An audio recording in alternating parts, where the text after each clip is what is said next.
Good evening. This is Pastor Barbara, aka Preacher with Parrots. Today is the 22nd of June, 2016. It's Wednesday night. We have a live Bible study on iblog.tv/user/Preacher with Parrots. And we're making a video for Preacher with Parrots on YouTube. We're in the reconstruction of Israel.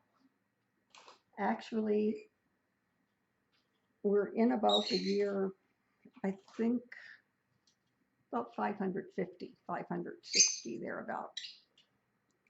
And the last 400 years, uh, the Old Testament is not recorded anywhere in Scripture. So that means that we're pretty close to the end of our study. I wanted to mention a few things before we get on with our lesson, which is in the chronological Bible. Chronologically, today, we would start the book of Esther. The book of Esther comes now chronologically because it was written at the same time as Ezra and Nehemiah, the two books we're probably going to get to tonight. There is one difference. It has nothing to do with the reconstruction of Israel or the rebuilding of the temple. It happened at the same time. The events that we read of in the book of Esther result in a Jewish holiday by the name of Purim. And there was an occasion in which a Jewish man and his younger female single relative were living in another country at a time when Jews were in danger. And God used the two of them to save all of the Jews that lived in that particular country at that time. And the Bible says you will celebrate this every year, and it's a great celebration. I want to mention a couple of things. When we talk about the reconstruction of the temple and of Israel, we're talking about 6 or 8 different prophets. They're all talking about the reconstruction of Israel, and occasionally some of them are talking about end time prophecy. And sometimes it's a little difficult to separate the two. And because we have some end time prophecy that comes to us at about the same period in history as the rebuilding of the temple and the reconstruction of the city, and what we're going to study tonight, there are some things that are happening in that part of the world that I think are worthy of our mentioning them tonight. Do any of you know what's going to happen tomorrow? I hope I have the days correct. I hope it's tomorrow and not today, something that I missed. Do any of you know what's going to happen across the pond tomorrow? I think it's rather interesting. Yeah, you're right, Dogwood. The Brexit. The BR stands for Britain, and exit, you know what exit is, leaving. Then we had something rather interesting happen within this past week on the other side of the globe in North Korea. We would be pretty dull. Hi, sir, report. We would be pretty dull if we didn't realize that we stand at the door of some kind of a war. Let's go to what's happening in Britain. I remember probably 30 to 40 years ago when a number of different preachers and ministries started preaching on end time prophecy.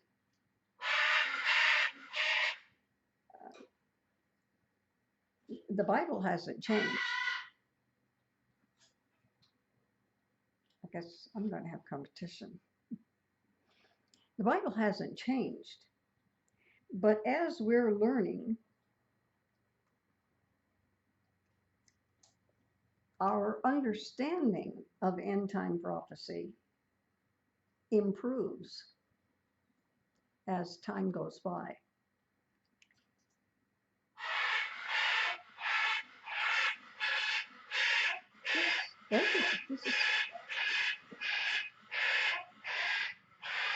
Is that the guys downstairs, or is this the green ones up here? I may have to go close the door downstairs. It sounds like it might be Captain. I've never been very good at knowing the direction from which a sound comes. But the kind of noise I'm getting almost sounds like Captain. It might be the green birds, which are up here. Yeah, if he doesn't stop in a minute, I'll have to stop and run down and close the door because I don't need that competition.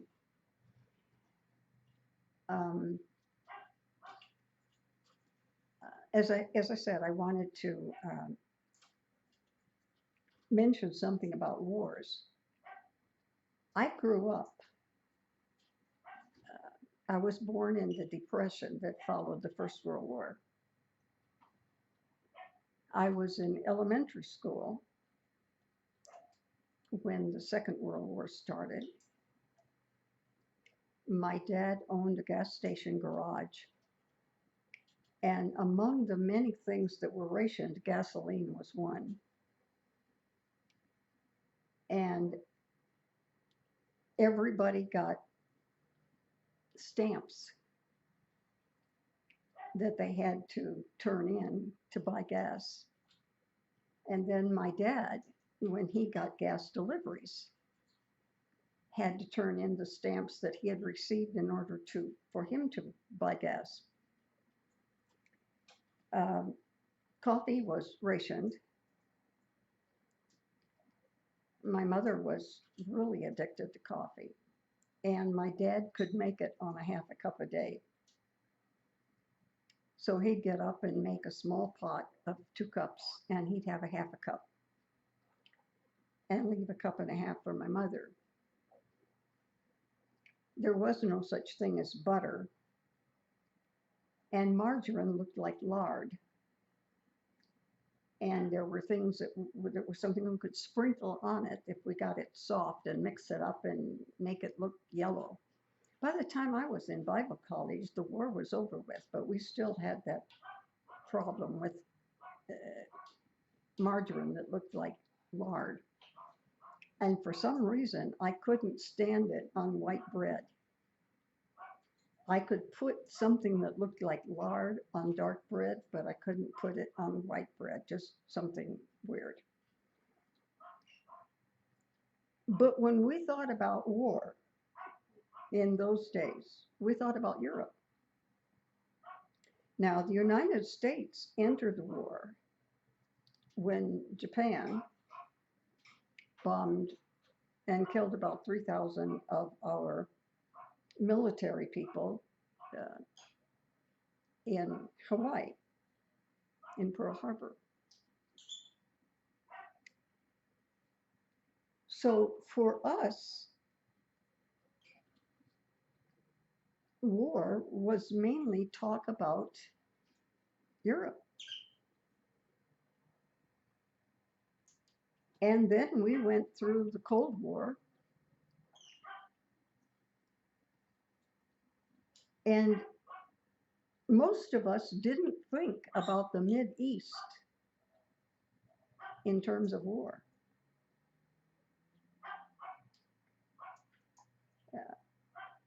I think of the Second World War.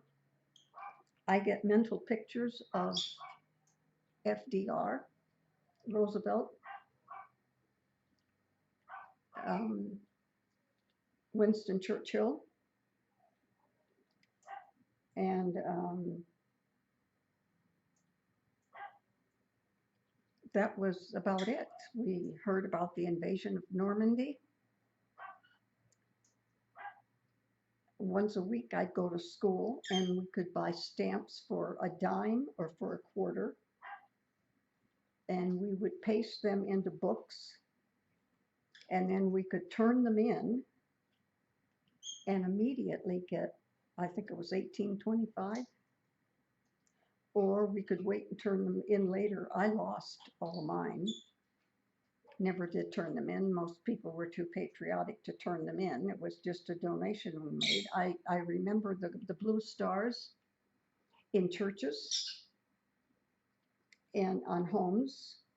Every blue star means you had probably a son, maybe a daughter who was a nurse or served as a secretary for one of the branches of the service. And anything that came from any other country was almost impossible to get. I'm an ice cream lover and was very addicted to banana splits. But during the war, because bananas come from Central America and some from some of the islands. But unless you were traveling by car, you were talking about air travel or travel on a boat, on a ship. And all of our planes and all of our ships were involved in the war, even after the war ended. So there were a lot of things we did without. I was 14. For some reason, I thought it was a few weeks. But I checked the day that the war ended. And it actually ended within a week of my 14th birthday. And I got my driver's license on my 14th birthday. I don't mess around. I didn't wait till I was 14 in 2 days. I qualified when I was 14. And so that was when I got my driver's license. And I remember the war ending because I had the family car. And yet I wasn't a very good driver. But just to let you know that in our thinking, war had to do with Europe. There's another reason that many believers, especially preachers and students of the Bible, thought about Europe. And that's because the last empire, of the 440 years, 490 years, prophetic years that Daniel gave us, all but 7 have been fulfilled. And that period ended during the Roman Empire. The last 7 years is going to be, and we don't know exactly. Hi, Larry. I didn't notice you pop in. The last 7 years will have some things in common with the Roman Empire.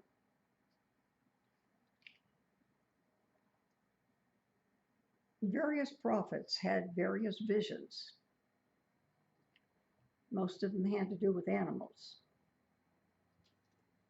The one that I refer to the most was King Nebuchadnezzar,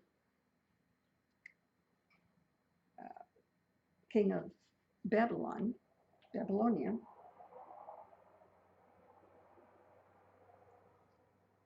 Boy, I can even hear the cars driving down the street below me. Uh, it was the image of the dream that Nebuchadnezzar had.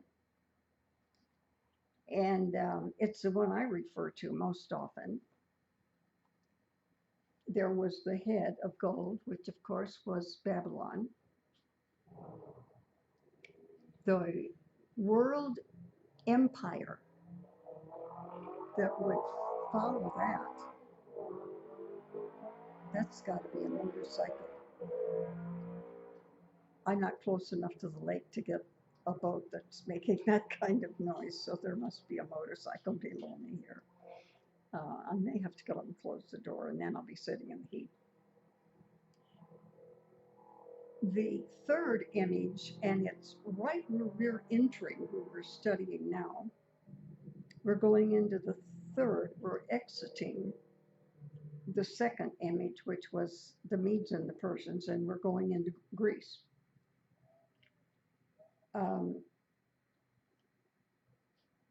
About 100 years before the birth of Christ is when the Greek Empire lost its steam and the Roman Empire became the world power. And in the birth of Christ, we see how the Roman Empire was involved. The governor, when he learned that the approximate time from the wise men that came looking for Jesus in order to worship him, when he was able to figure out the approximate time that Jesus had been born and realized that he was between 1 year and 2 years old, the Roman Empire was in full power then. And he's the one who ordered the death of all children, all boys, born in the area of Bethlehem during that time. When we study the death of Christ, you remember that the Jews had no authority since Rome was the world empire. They had no authority to put anybody to death. And the Romans could really care less what the Jews believed, if they thought Jesus was blaspheming by saying he was the Son of God or not. The Romans could care less, but they were interested in keeping peace with the Jews. And we know that we were in the middle of the Roman Empire then. During his resurrection, the Jewish religious leaders were doing business with the disappearance of his body and wondering how they were going to explain that. And we see that we were right in the middle of the Roman Empire at that time. Now, Jesus died roughly about the year 30, 34. We have some problems with the calendar, so we can't be any more we can't be more specific than 6 years from the birth of Christ, but we're within that time frame. And it was the year 70 that the Roman Empire destroyed Jerusalem and the temple. So that's why preachers and Bible students think of Europe, and with Europe, the Mid-Eastern countries like Syria, Egypt, Turkey, um, Jordan, Libya, and those countries circling the Mediterranean Sea. And so for years, when I'm thinking of end time prophecy, I'm not thinking Muslims. It has to do with my personal history. It has nothing to do with how I interpret the Bible.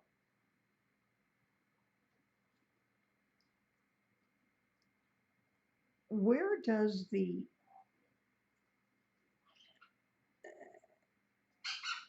where do where does the Muslim faith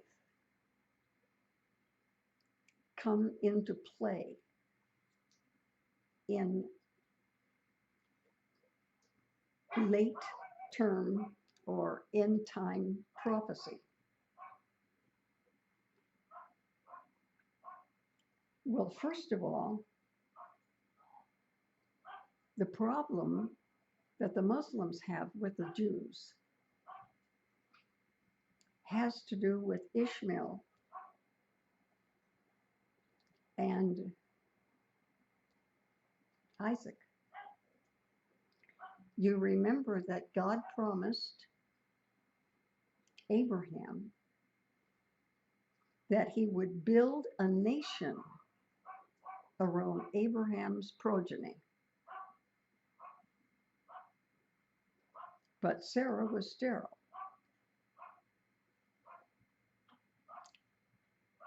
And Sarah said to her husband,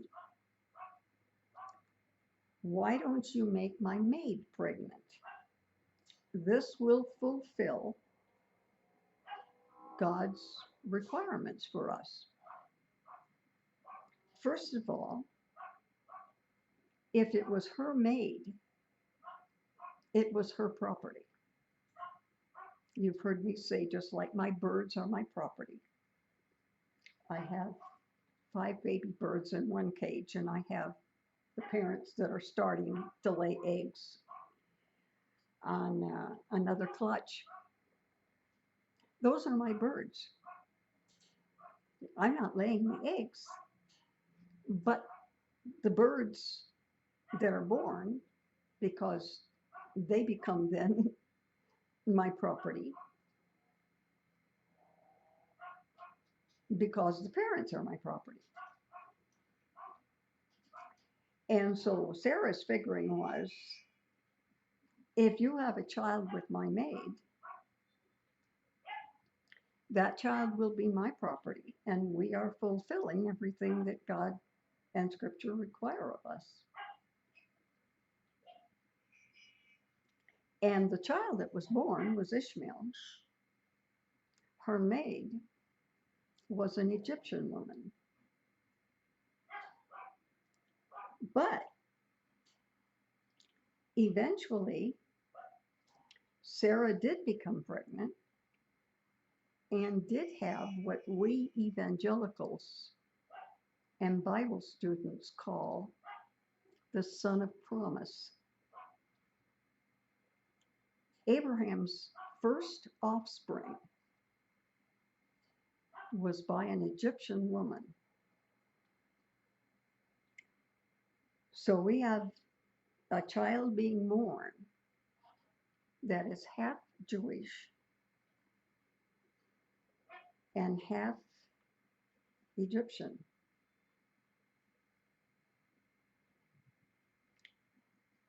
God's promise had been for a nation of Jews. not only the men, and I don't know whether you all remember that Sarah, Abraham's wife, was his half sister.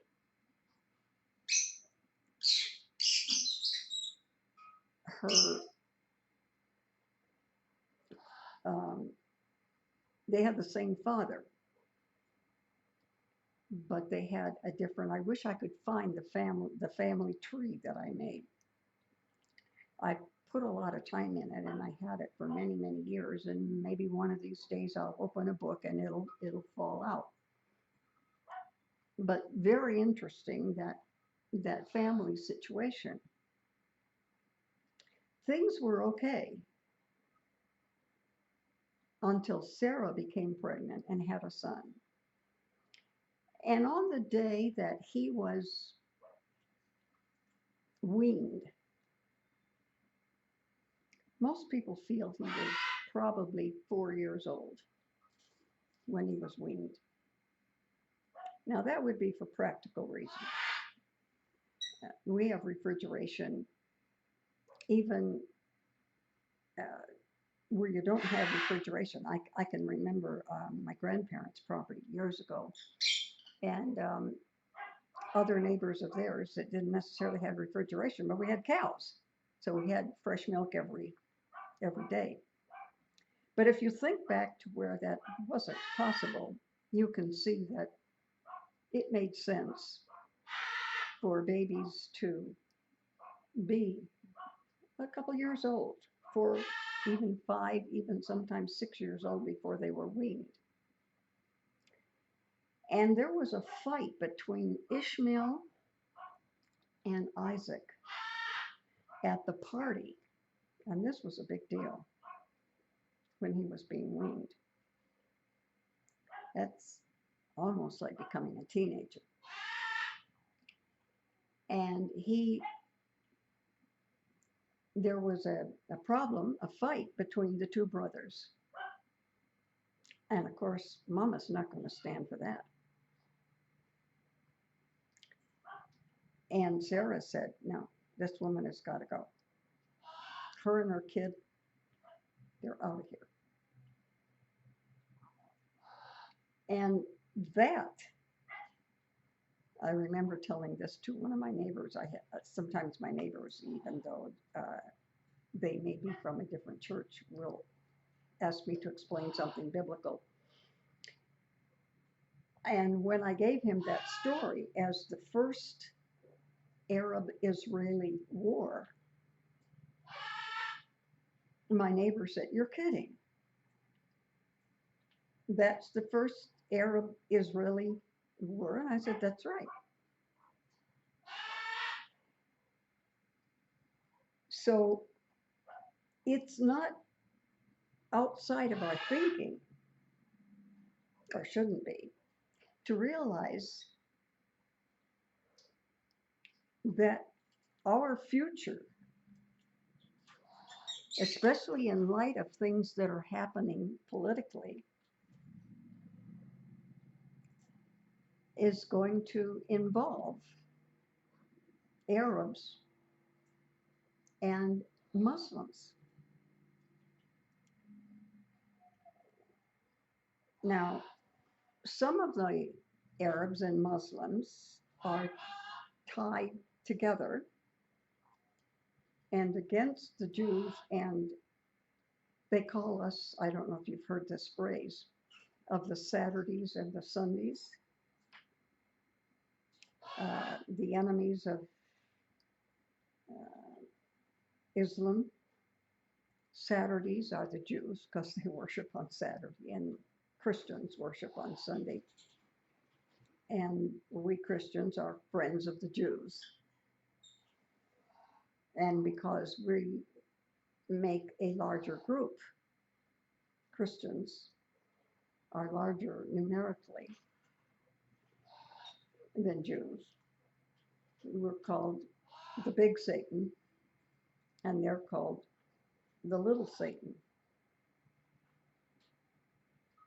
But when you realize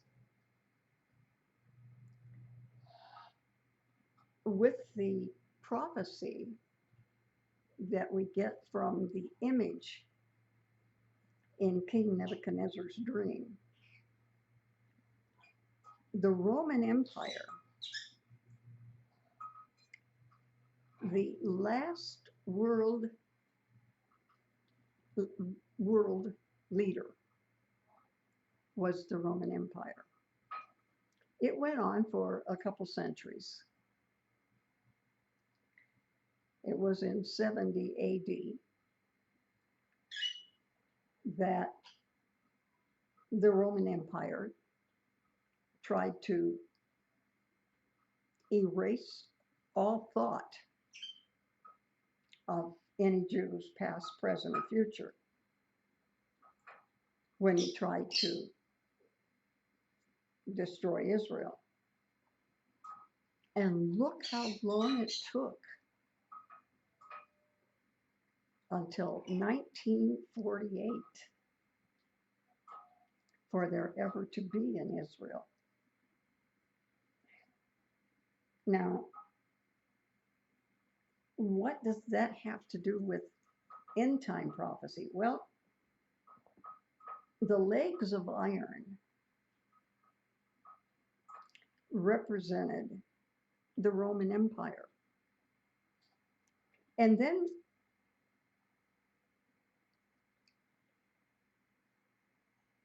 5 days before Jesus' death, fulfilled fulfilled all of the 490 years that Daniel saw in his prophecy, except for the last 70 years.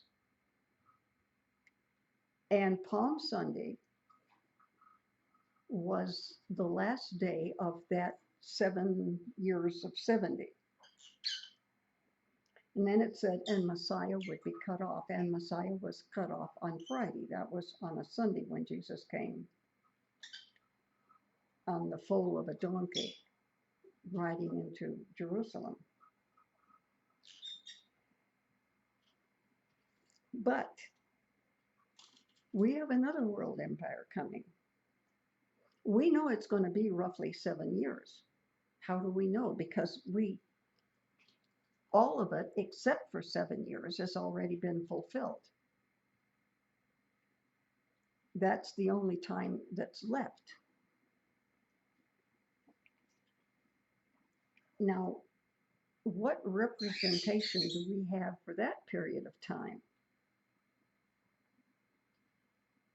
Well, the Roman Empire,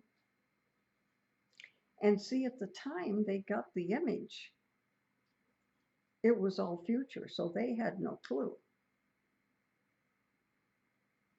Right where we're studying now, about 458 years before the birth of Christ,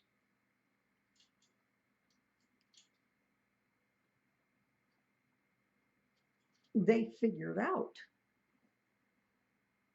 that the third world empire was Greece. And then when they were overtaken by the Romans, they figured it out. But the men who had the prophecies and wrote it down, it was all future for them. They had no clue. But as it happened, they were able to figure these things out. Now, what is the visual that we get? For the Roman Empire, we had legs of iron. For what's left of the 490 years, what is the visual? Legs of iron, feet of iron and clay. First of all, how do you mix clay with anything? If you drop it or drop anything on it, it breaks. And from a mountain, rolling down like a giant rock, not made by human hands. What living thing is not made by its parents? Well, obviously something divine. So the clue that we have is a period of 7 years that's left.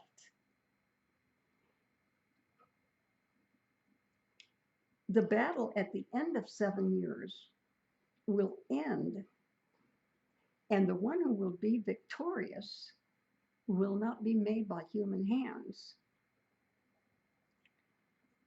There will be something that will remind us, or that will be similar to the former Roman Empire. The visual was the legs of iron. But there will be the new element, that clay. So for at least for a while, probably the political field at the beginning of this 7 years will appear somewhat like that of the Roman Empire when they started. Now, I asked at the beginning if you all knew what was going to happen tomorrow. Uh, I'm not an authority. I'm not even terribly knowledgeable about what goes on in Europe. But it has interested me, the fact, and we're talking about empires, one country that's outstanding in world leadership. If the British Empire doesn't come to mind, somebody just doesn't know their history. Look at all of Africa, South Africa, where English is the language. Look at many of the islands. Look at Australia. Look at Canada. I mean, the British Empire in its past was so tremendous, and it still holds our respect. Why would they be doing something so different, like pulling out of the European Union? I remember 30, 40 years ago when preachers began to understand end time prophecy and began to preach it and talked about the Roman Empire. One of the things that they spoke about a lot was a union of 10 nations.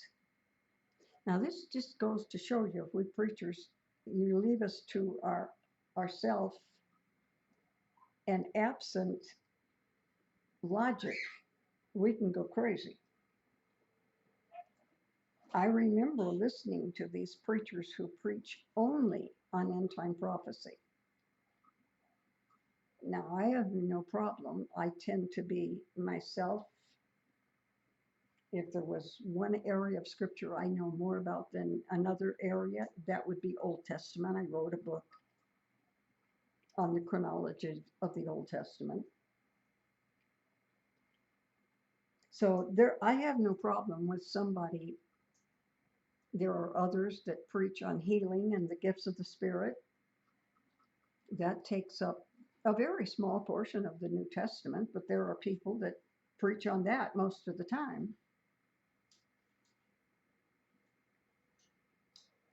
And I recall when the European Union came into being, these prophecy preachers nearly going crazy. when the number hit 10. We studied, it was either last Wednesday or the Wednesday before, about the 10 nations. There would be three. And when these three nations would go along with the Antichrist, then the others would just give up and go along with the two. And every Sunday, these preachers had something about the 10 nations in the European Union because of this prophecy in the book of Revelation. But then there were 11. And then it got up to 13. Well, there's another prophecy in Revelation about 30. And I remembered very well, I can hear in my thinking, in my memory, some of these sermons and the people who preached them and what they said about it. Then the number got up into, I think, 43 or something, various countries in Europe that belong to the European Union. Now, what are the advantages and the disadvantages of having a European Union? Well, what are the advantages and disadvantages of having the nation, us, the United States, having a national government and having state governments? If we had, let's say, the government was only statewide or citywide, at the end of every city, the highway would end. But because we have the federal government, certain areas of government, the federal government takes over, and it covers all of the area where the states cover only part, and cities and counties only a part, and states. So what happened to Europe when they formed this federation? Well, one of the things that happened was their money change. Can you remember the French franc and the German, I want to say Deutsch, the German, can't think of it right now.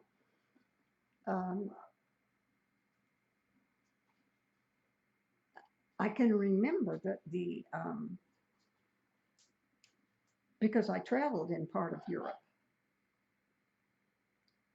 on my way to the Holy Land. And I was in Switzerland, I was in Greece, I was in Italy, and they were separate countries. I had to go to the island of Cyprus.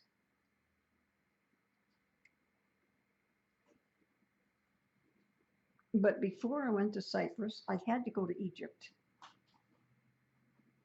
and then go to Cyprus, and then go to Israel, in that order. Why? Because Israel would not accept me as a tourist if my passport said I had been to Israel. So I had to go to Egypt first, so that my passport wouldn't say Israel on it yet. But then Israel, as a nation, did not accept any planes landing or any people that just came from Egypt. So we were forced to go to an island, and there was really nothing to do that day on that island. We wound up there a little bit longer because one of the ministers that was with our group passed away, and there's quite a bit. If you die outside of your own country, there's a lot of legal stuff that happens, and so we were there for a while. All of these small, insignificant things were ruled by the various countries. Well, see, what happens now is that we didn't have Spain, Germany, Greece, England. We had the European Union.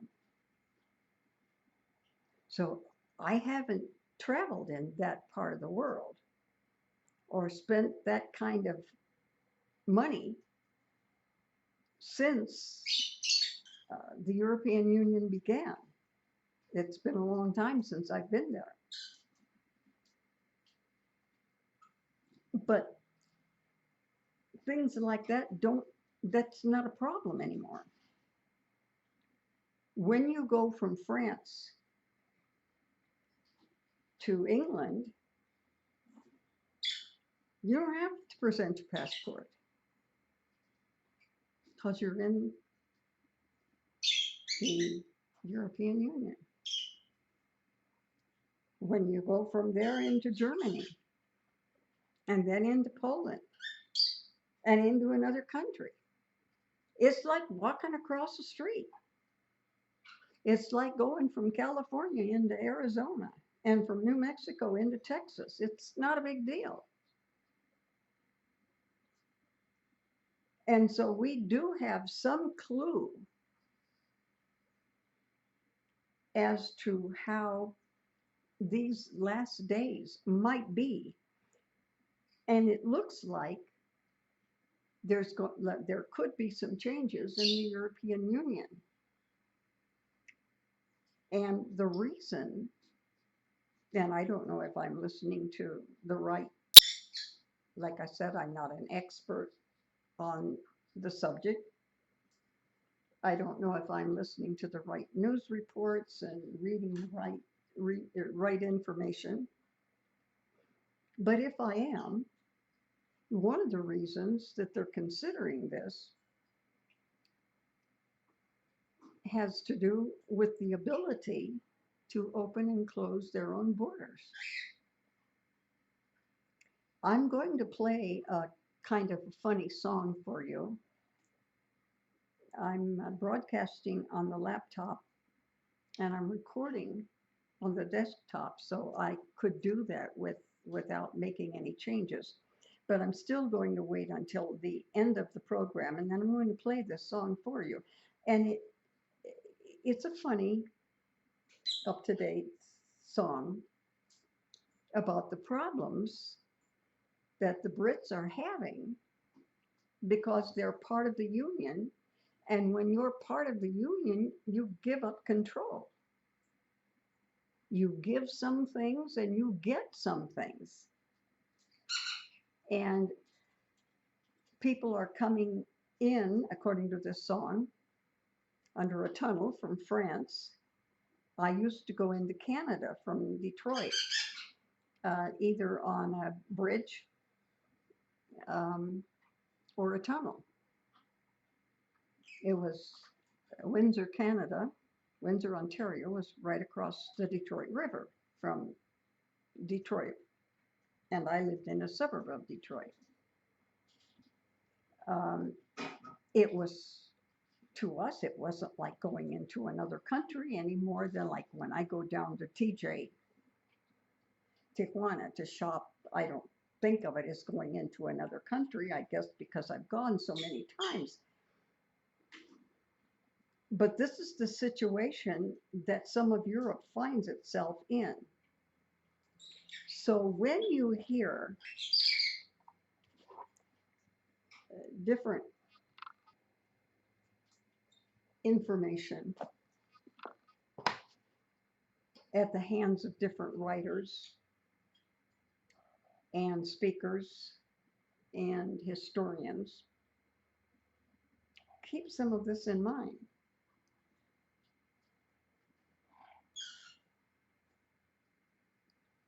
The Brits are concerned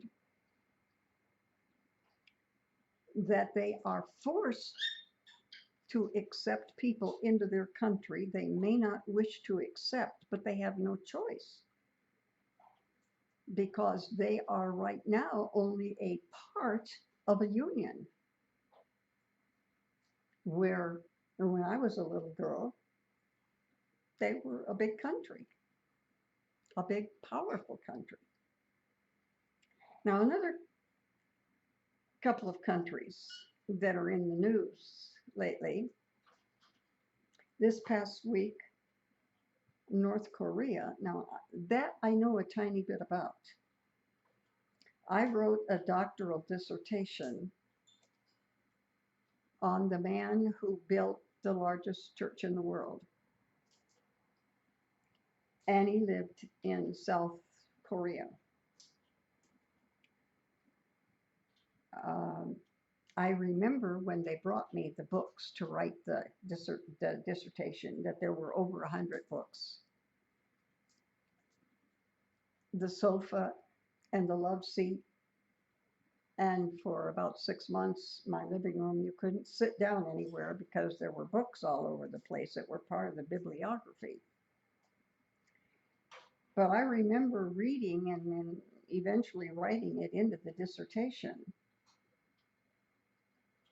when Korea went under to the same country that bombed the US in Hawaii. And I remember reading that these Koreans were so proud of who they were that they took the Korean flag and they would loosen or get behind the walls of their house and hide the Korean flag and other such items so that hopefully when things changed in the future and when Tokyo no longer controlled Korea, and should they be able to come back to the same house or live in the same house, they could open up that wall and get back. I remember that impressed me a great deal.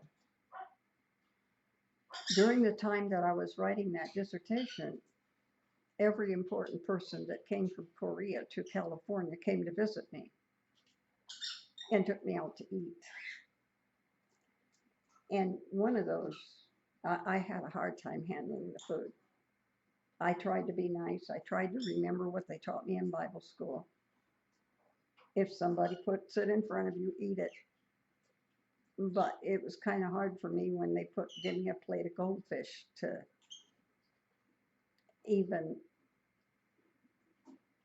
with a fork, try to do anything with those goldfish.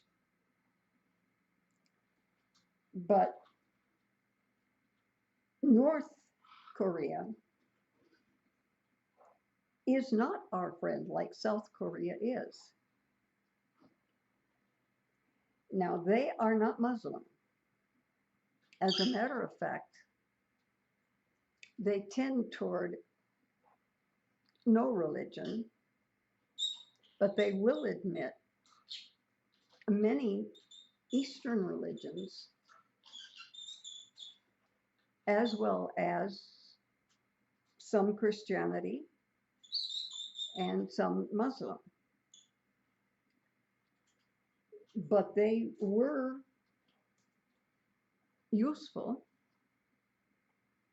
in getting atomic information to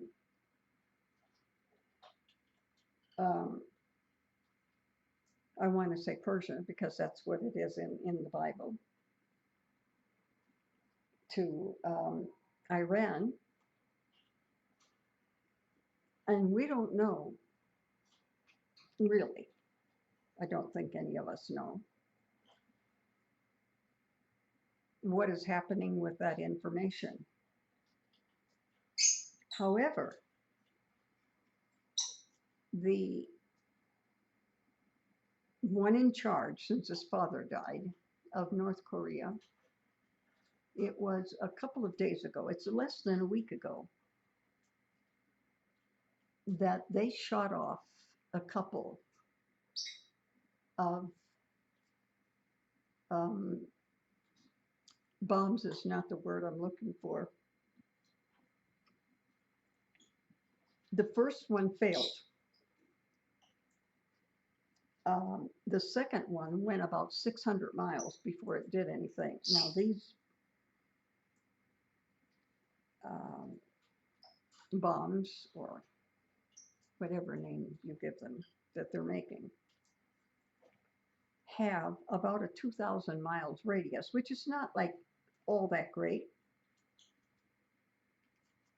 However, uh, whether or not they could get to the US mainland is one thing, but we do have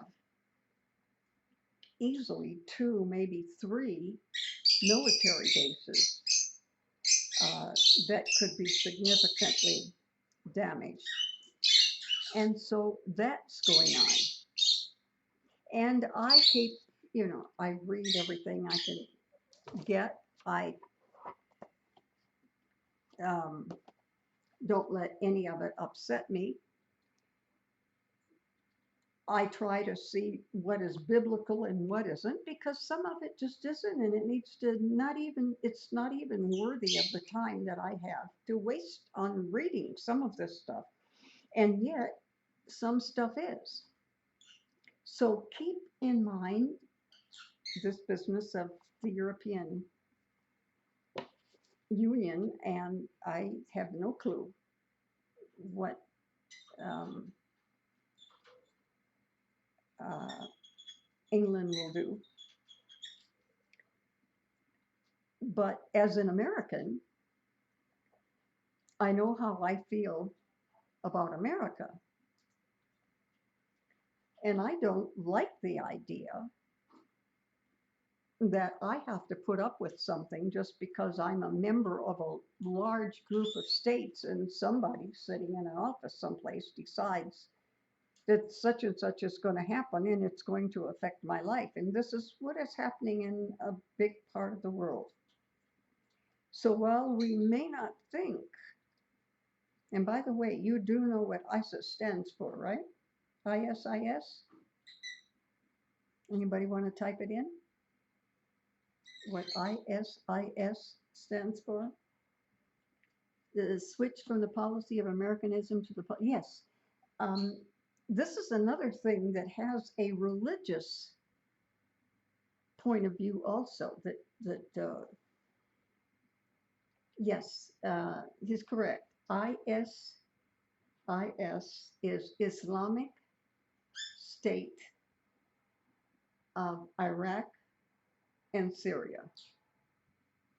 That's IS. And Syria and Iran have both the Tigris and the Euphrates River. There's some end time prophecy that has to do with the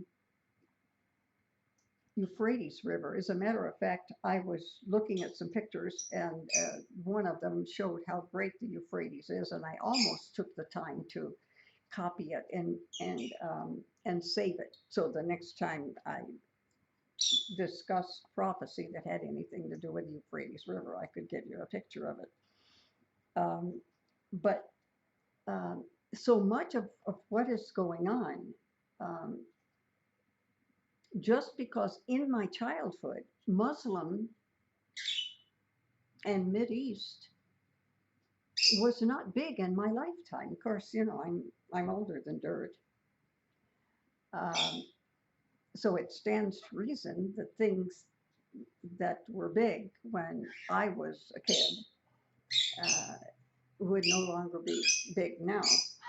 But think about, it does make, when you think of Isaac and Ishmael, and you realize in the Mideast, even in the rest of the world, but especially in the Mideast, that first child.